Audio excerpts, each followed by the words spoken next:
What's going on, everybody? Welcome back to our channel. I got a quick story today I wanted to share with you. I was looking through some Facebook memories, and what had popped up on there was 11 years ago in 2012, I bought a brand new 2012 Dodge Challenger RT.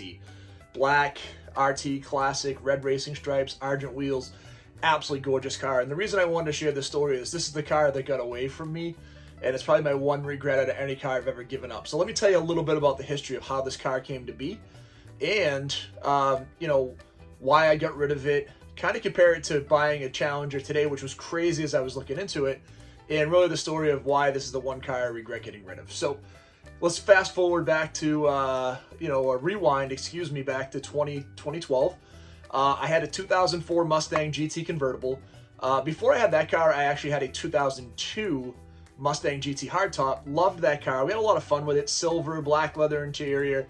That car, we had done some FR500 wheels. We had gone 10.5s in the back, so 315s, monster tires, exhaust on the car. We had done a cold air intake. The car was a lot of fun, but I had always wanted a convertible. So I said to myself in 2008 or 2009, I got promoted at work, and I decided to buy myself a convertible because I had always wanted one.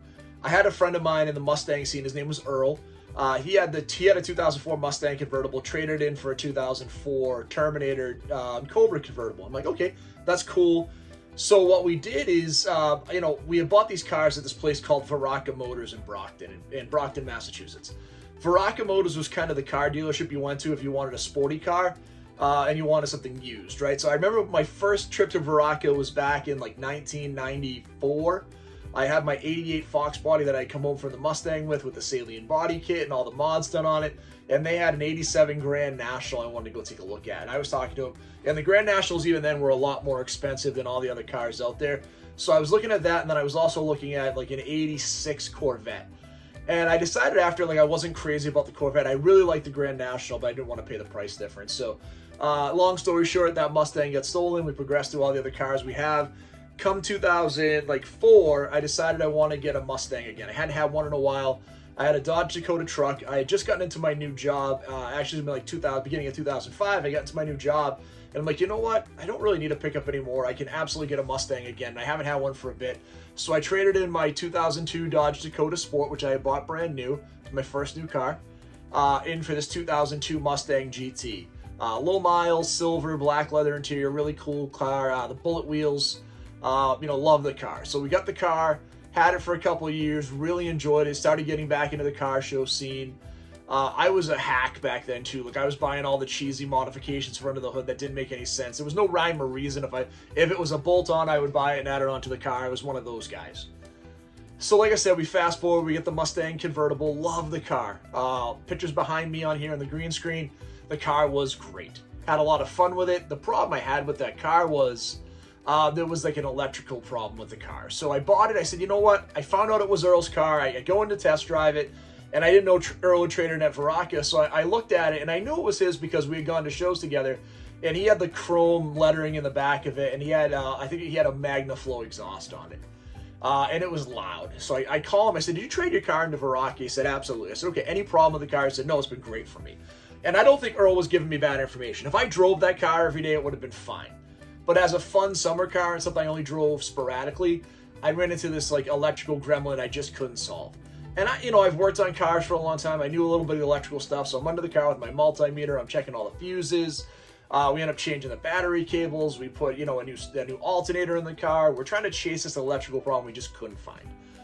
So I told my wife one day, I said, look, I love the car. We had done all this work, right? We were going to transform this convertible into an 04 Mach 1 because Ford never made a Mach 1 convertible. So we said we were going to do it. We put a roll bar in the car, the grill delete so it only had the pony, the Mustang front chin, the Mach 1 chin spoiler. I put the stripes on it, the actual wheels from Ford. I had the hood professionally painted to kind of give it that contrasting look like the Mach 1s had, like it wasn't a decal. We did a lot of work on that car.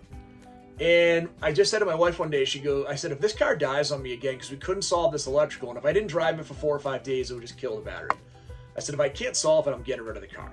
She says, you love the car, you're not going to get rid of it. I said, I do love the car, but I need a car I can enjoy. It's a fun car, and if it's not fun, what am I doing? So one day it happened. I said, you know what, I'm done. I can't do it anymore. I end up getting rid of the car for a 2012 Dodge Challenger. Now, I had test driven everything that day. I went, there's a Ford, a Chevy, and a Dodge dealership, all within a couple of miles of each other. So I drove a new Camaro SS. I drove a new Mustang GT with the 5.0. The Camaro SS was my least favorite, only because it's so suffocating inside that car. There's no space. It's really tough to see out the windows. Everything always in the GM stuff too, to me. And it's funny, we own a Cadillac. I think they do a nice job with Cadillac. But anytime I'm in a Chevy, I feel like everything's so down market. Like they use the cheapest, hardest plastics they can find. And I just don't enjoy the feel of being in the car. The Mustang I loved. I would have bought the Mustang. It was by far quicker. The Challenger was the slowest out of the three. But the Ford just didn't want to work with me. And that kind of created this whole tension we had with Ford. I had tried to trade in an Explorer I had as well with Ford, and they were by far the lowest for their trade-in prices for their own vehicles. I ended up buying, I was going to buy another Ford, and I ended up buying a Subaru Forester right before this, and then I ended up buying this convertible. And I wanted to stay, I wanted to stay with Ford. I just traded in my convertible, and they didn't want to work with me. So, I went from having all this Ford stuff. My wife bought me this awesome Ford toolbox. I still have it. All this, I was a Ford guy, like a diehard Ford guy, and Ford just pissed me off at this point in time. And Chrysler treated us very well, so we had bought my wife a 2002 PT Cruiser new, we had bought her mom an 06 used PT Cruiser, and we bought my wife a brand new 11 Wrangler. So when it was time to buy the Challenger, we went back to the same dealership and we bought the Challenger there, and they were super friendly to us. I was looking at the new Challengers today, so 11 years later, I found a leftover 2022, because all the 2023s have like a Scat Pack option, and they were in like the mid to high 50s or low 60s, but I found a base RT for like 47 grand, and I paid 27 for mine 11 years ago. And as I was looking through these different models, I'll share it to you with right here. The new one's really nice. It has a lot more technology, but like it's not like performance technology. Like it's a screen, which my 2012 didn't have. It doesn't have leather seats like mine did. So like for you get the 8-speed transmission versus the 5-speed I had in mine. You get the technology packages, but you lose some of the other stuff too. Like you lose like I said, the leather, right? You lose some of the really nice features I loved in that car. So I think it's crazy what we saw from a price point. Well, let's talk about why I got rid of this 2012 Challenger. So I got the car, and like I said, I loved it. It reminded me of the Batmobile with the Argent wheels. Like I said, black with the red RT stripe. It was the classic package, so it had the cursive writing for the Challenger on the side. It was just a sexy car. And I had it for a couple of years. My buddy Jeff loved it. Like, he would talk about it. My brother-in-law, Scotty, loved it. Like, we all just loved going out in that car. If we took it out, it was great. And it was a nice car you could go cruising as well. Like, it was a really good, like, almost like a luxury car that you could enjoy no matter how you were using it. So it was an awesome car all the way around. Fast enough. Had the track package on it so you could track your 0 to 60. On a downhill, I got 0 to 60 in like 4.9 one time, which was the quickest I was able to do. So sub 5 seconds in a 4,200 pound car is pretty good. But the 4,200 pound part and the tires were the biggest problem on the car. It had the Goodyear tires, like the I forget what the Formula One, whatever the highest version of the Goodyear tires were at the time from like a performance rating, but they were just too small. I think they were 265 or 275 wide. And with a car with 375 horse and 400 foot-pounds of torque, that also weighed 4,200 pounds. I just told you I had this 02 Mustang that I was running 10.5-inch 315 rears on a 280, 290 horsepower car. And now I had this car with a ton more power that was way under-tired. So the car just didn't perform all that well, like around corners. So while it was fast and fun, it wasn't the best performance car. And what happened was my neighbor had an 88 Fox body notchback. Original owner, they bought it new from a local Ford dealer, radio delete car. This was like a drag racer's dream car, right? Stripped down notchback, manual windows, manual locks, no radio, automatic, 88,000 miles. I'm like, man, I got to restore this car. He was gonna, so what happened is we met through walking our dogs. We both have Boston Terriers, and we just would talk, and they found out I had an 88 Mustang before, and I loved them. Well, it came up to be that in like 2015, they had some family come in. They needed space in their driveway. So they come up and talked to me. They said, are you interested in the Mustang? I said, look, I would love to get the car. I'm not looking to buy a project today. And they were very blunt. They said, look, we just want someone who's going to love the car. We're going to just sell it to like the Mustang farm, have them part it out. You can have the car. So they gave me the car for free. And I'm like, man, I got to get some money now to restore this car. So I sold my Challenger to CarMax, and they gave me a very fair price. I paid $27 for it. 3 years later, with like 9,000 miles, they gave me like 21 grand. They cut me a check. No fuss, no hassle. And I owed like 11, so I pocketed 10 grand with the intention of restoring this Mustang. We get to work on the Mustang and it's just too far gone. The strut towers are gone. And anyone that knows a Fox body, once the strut towers are gone, it's almost not worth fixing the car.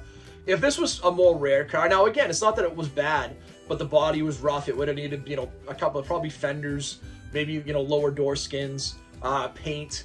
The interior was faded. While it wasn't tore up, I would have needed like a new, a new dash pad, a new headliner. Like there was just a lot the car would have needed to make right. And then to go through and actually do like the actual underbody modifications or repairs that would have been rust repairs that need to be done, it just wasn't worth it. So I ended up giving the car to my cousin Bobby, who owns a shop. He was going to do the work himself, and he got into it. He was like, it's just too much to be done. So he ended up selling it to somebody that was going to use the engine in the car, and I don't know what happened to it after that. So I sit here today, and I'm like, man, this is the one car I wish I hadn't let get away. Because like I said, I had it for 3 years, I had 9,000 miles on it. I own it 11 years now. It'd probably have less than 40,000 miles on it. It was a gorgeous car. The style was great. The comfort was amazing. So this is that one car I wish I hadn't let get away. So I'd love to have you share in the comments down below is what's the one car you wish you hadn't let get away from you. I've owned a ton of really fun cars over the years. This Challenger is like, it's my Eleanor if we're going to use the Gone in 60 Seconds reference. It's that one car that I wish I hadn't let get away from me, and it's like my unicorn car that I should have held on to.